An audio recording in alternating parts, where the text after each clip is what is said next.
I meet myself in this moment anew, but not brand new, for I am a culmination of everything I've been through, as well as not.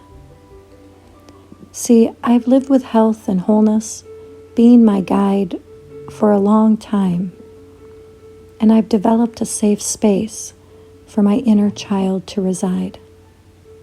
In this way, I have cultivated a deeply restorative life for her, which unbound her from the painful past she endured. She endured because I nurtured her and continue to do so. Expansion has this incredible gift of allowing you to extract the wisdom from all of your experiences, denying nothing, while leaving whatever was diseased behind once you are well inside. Have you ever noticed you are more well when you are sick? You are more sick when you are well?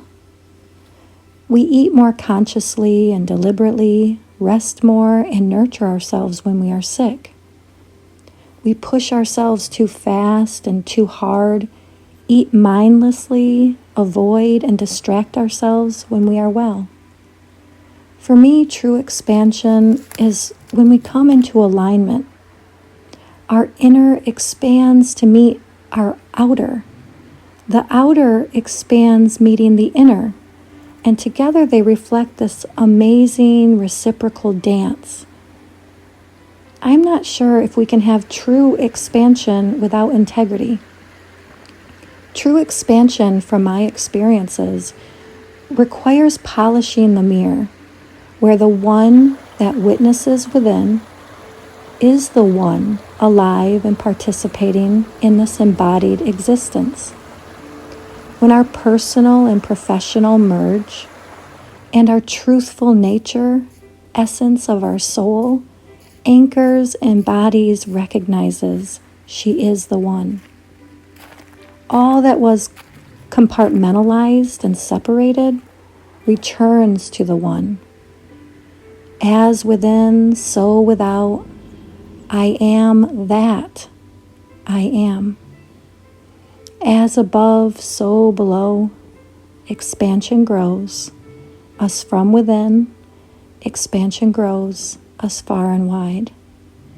They are an inseparable pair that demand complete honesty and integrity to dance the ultimate waltz that twirls us into extraordinary places beyond our imaginations, revealing more of us with every step.